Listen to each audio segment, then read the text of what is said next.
Hello students, class 10 के विज्ञान में हम अध्याय 10 में हैं जिसका नाम है प्रकाश, परावर्तन एवं अपवर्तन समतल सतह से। और इस अध्याय में हमने लास्ट टॉपिक बहु प्रतिबिंब के बारे में देखा, जिसमें दो दर्पणों को जोड़कर किसी एक वस्तु के कितने इमेज प्राप्त किए जा सकते हैं या कितने प्रतिबिंब प्राप्त किए जा सकते हैं उसको हमने देखा। ठीक है, उसके लिए फॉर्मूला भी है, प्रतिबिंब की संख्या is equal to 360 upon theta minus 1। ठीक है, ये फॉर्मूला, इसमें जितने एंगल का कोण बनेगा, जैसे यहाँ पे 90 डिग्री का कोण है यहाँ, इसलिए थीटा की जगह पे क्या रख सकते हैं, 90 रख सकते हैं। ठीक है, आप अलग अलग एंगल पे दर्पणों को जोड़कर भी कोण बना सकते हैं, जैसे कि इधर पे डाल दीजिए, इधर इधर ऐसे करके। तो इस तरह से हमने बहु प्रतिबिंब के बारे में देखा, जिसमें यदि 90 कोण पर 90 अंश के एंगल पर अगर दो दर्पणों को जोड़ के रखा जाता है और उनके बीच कोई वस्तु रखी जाती है तो उसके हमको 3 प्रतिबिंब जो है प्राप्त होते हैं, जैसे कि मैंने पिछले बार बताया। आज हम देखेंगे प्रकाश का समतल सतह पर अपवर्तन देखेंगे। ठीक है, तो दैनिक जीवन में बहुत सारी घटनाएं हैं, जैसे कि इसमें दिया गया है कि आपने देखा होगा पानी से भरे किसी बर्तन की तली उठी हुई दिखाई देती है। आपने पानी से भरा हुआ बर्तन देखा होगा तो उसकी जो तली होती है, नीचे वाला पोर्शन, वो क्या होता है, थोड़ा सा उभरा हुआ उठा हुआ दिखाई देता है। यदि पानी के स्थान पर हम कोई अन्य द्रव जैसे कि मिट्टी का तेल या तारपीन का तेल का प्रयोग करें तो क्या बर्तन की तली उठी हुई दिखाई देगी? इसका प्रैक्टिकल आप अपने घर पे कीजिएगा। ठीक है, एक वाले में आप पानी डाल दीजिए और एक वाले में कोई सा भी तेल, जैसे मिट्टी का तेल या फिर तारपीन का तेल। आपको दोनों की तली को देखना है कि कौन सा वाला उभरा हुआ दिखाई देता है। पानी से भरे गिलास में पेंसिल या चम्मच डालकर देखें तो वस्तु मुड़ी हुई नजर आती है। इसके पीछे की अवधारणा हम एक क्रियाकलाप के द्वारा समझेंगे। ठीक है, तो आपकी बुक में एक क्रियाकलाप दी गई। क्रियाकलाप कुछ ऐसा है कि एक मेज पर एक कटोरी रखिए, कटोरी के तल में एक सिक्का रखना है। अपने दोस्त को कहना है कि मेज के पास खड़े होकर कटोरी को देखे।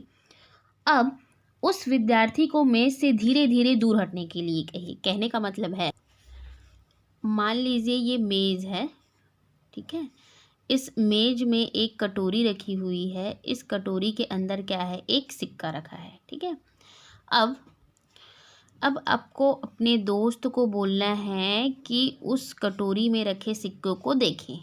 ओके, पास आकर उस कटोरी में रखे सिक्कों को देखें। उसके बाद उसको क्या बोलना है कि वो धीरे धीरे क्या हो, इस मेज से दूर जाते जाए, जहाँ पर उसको कटोरी दिखना बंद हो जाता है। ठीक है, जैसे यहाँ पे ये खड़ा है तो यहाँ से इसको कटोरी इजीली दिख जाएगी। अगर वो दूर जाते जाएगा, इतनी दूर जाए कि उसको कटोरी के अंदर जो सिक्का है वो दिखना बंद हो जाए। ओके, मतलब उसको दूर जाने के लिए बोलना है। अब वो दूर चला गया। ठीक है, अब क्या करेंगे, हम इस पात्र में क्या डाल देंगे, पानी।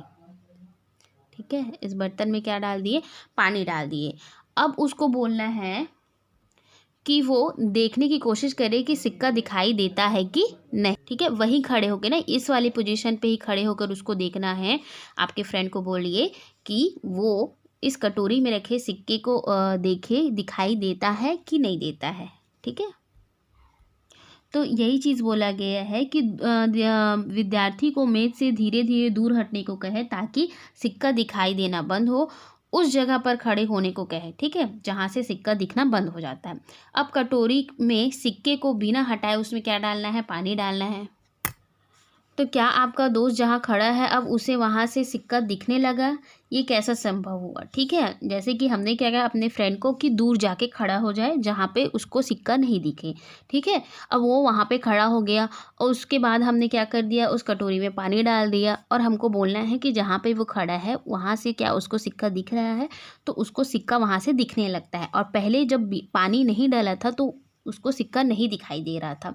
तो इसका कारण क्या है? इसका कारण है प्रकाश का अपवर्तन। ठीक है, पानी में हो रहे प्रकाश के अपवर्तन के कारण सिक्का अपनी वास्तविक स्थिति से थोड़ा ऊपर उठा हुआ प्रतीत होता है। जैसे ये वाले में देखिए, सिक्का यहाँ पर है, इसमें हमने पानी डाल दिया तो सिक्का अभी भी वहीं पर है, लेकिन इस सिक्के का जो आभासी प्रतिबिंब है वो थोड़ा सा ऊपर दिखाई देता है। ये देखिए, ये वास्तविक स्थिति है और ये क्या है, यहाँ पे आभासी स्थिति है। ठीक है। तो सिक्के का यही आभासी प्रतिबिंब आपके दोस्त को दिखाई देता है जो वहाँ से दूर में खड़ा होता है। ठीक है, तो हमको अभी क्या देखना है, प्रकाश का अपवर्तन किसे कहते हैं, प्रकाश के अपवर्तन की घटना के बारे में थोड़ा सा हम इसको समझ जाते हैं, क्योंकि ये आपके प्रैक्टिकल में भी रहता है और ये क्वेश्चन जो है बहुत इंपॉर्टेंट भी है। आप इसको नोट भी कीजिएगा जिसको मैं बताऊँगी। तो आ जाते हैं अपने मेन टॉपिक पे। अपवर्तन, अपवर्तन को इंग्लिश में बोला जाता है रिफ्रैक्शन। ठीक है, जो परावर्तन होता है उसको रिफ्लेक्शन कहा जाता है और जो अपवर्तन होता है उसको रिफ्रैक्शन के, आप ये वर्ड्स में थोड़ा ध्यान दीजिएगा, रिफ्रैक्शन और रिफ्लेक्शन। ठीक है, परावर्तन को क्या बोला जाता है, रिफ्लेक्शन।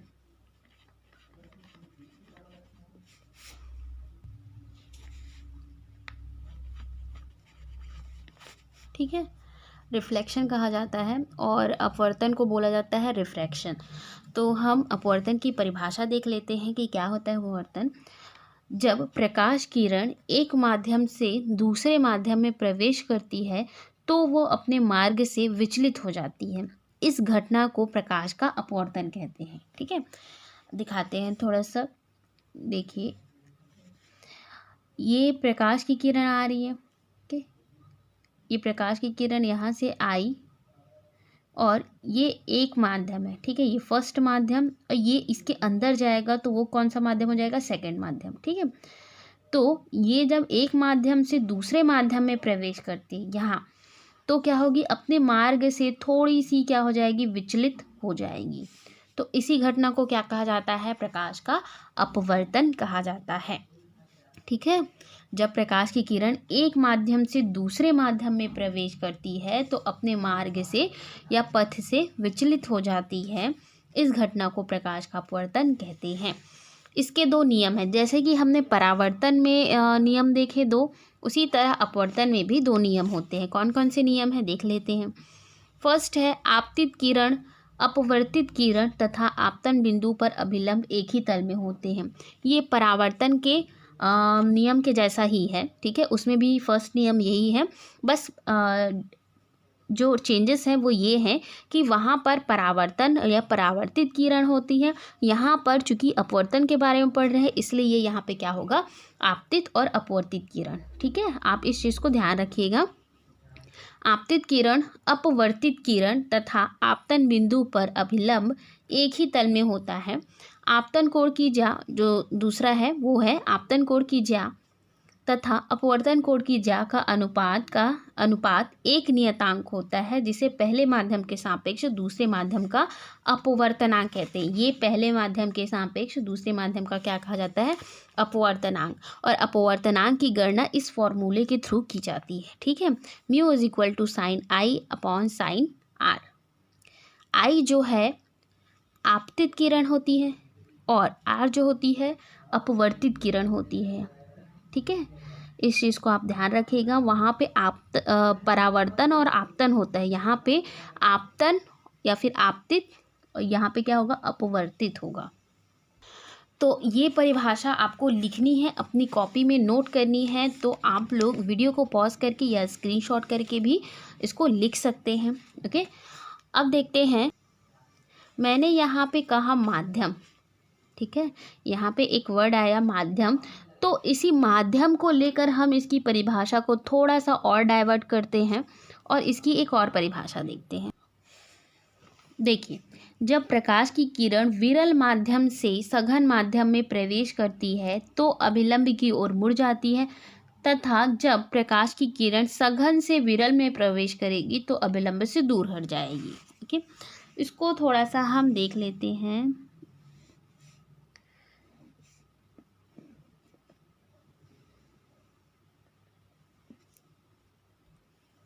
ये है, मान लीजिए कांच है। ओके, ये क्या है, कांच। और कांच क्या है, एक सघन माध्यम है। कैसा माध्यम है, सघन माध्यम है।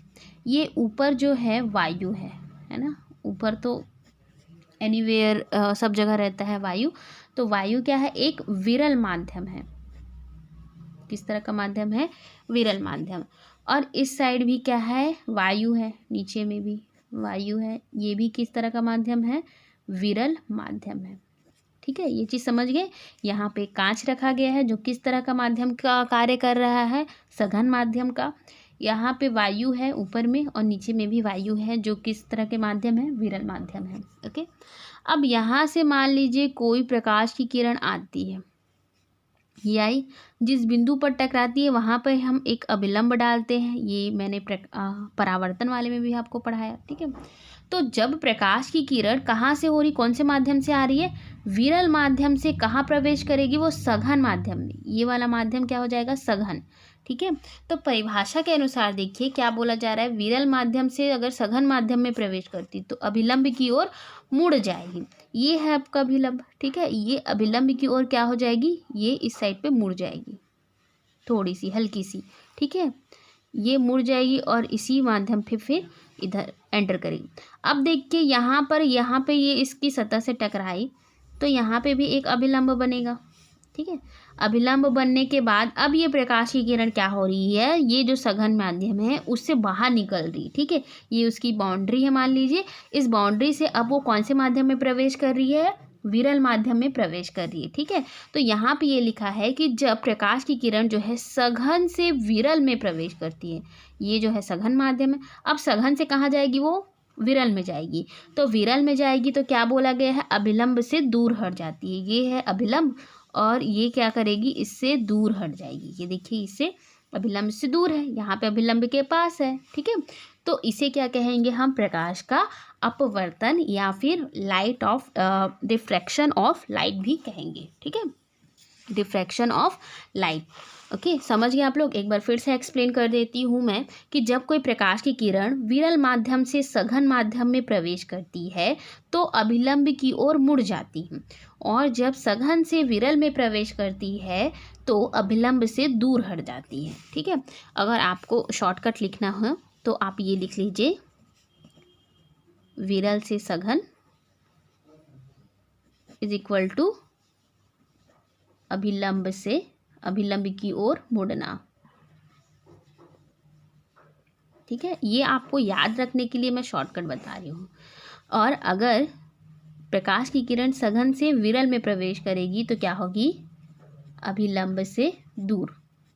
ठीक है, ये आप शॉर्टकट में याद कर सकते हैं और फिर जब आपको लिखना हो तो आप बहुत अच्छे से इस तरह से सेंटेंस को जमा के लिखिएगा, तभी आपको मार्क्स मिलेंगे, अदरवाइज़ नहीं मिलेंगे। ठीक है, तो ये मैंने सिर्फ आपको समझाने के लिए किया, ये आपको अपनी कॉपी में एक साइड में नोट करना है। ओके, और बाकी अगर आपको परिभाषा आता है लिखने को तो ये वाला परिभाषा भी आप लिख सकते हो। ठीक है, और इसके जो नियम है बहुत इंपॉर्टेंट है, आपको नियम को भी याद करना है कि आपतित किरण, अपवर्तित किरण तथा आपतन बिंदु पर अभिलंब एक ही तल में होते हैं और आपतन कोण की ज्या तथा अपवर्तन कोण की ज्या का अनुपात एक नियतांक होता है, जिससे पहले माध्यम के सापेक्ष दूसरे माध्यम का अपवर्तनांक कहते हैं। अपवर्तनांक निकालने के लिए फॉर्मूला ये है, mu is equal to sine i upon sine r. अब ये आप बोलेंगे कि ए और जी क्या है, यहाँ पे ए है एयर, ठीक है, ये माध्यम है, और जी है ग्लास, मतलब कांच। ठीक है, ये भी एक माध्यम है, ये वाला विरल माध्यम, ये वाला सघन माध्यम है ना।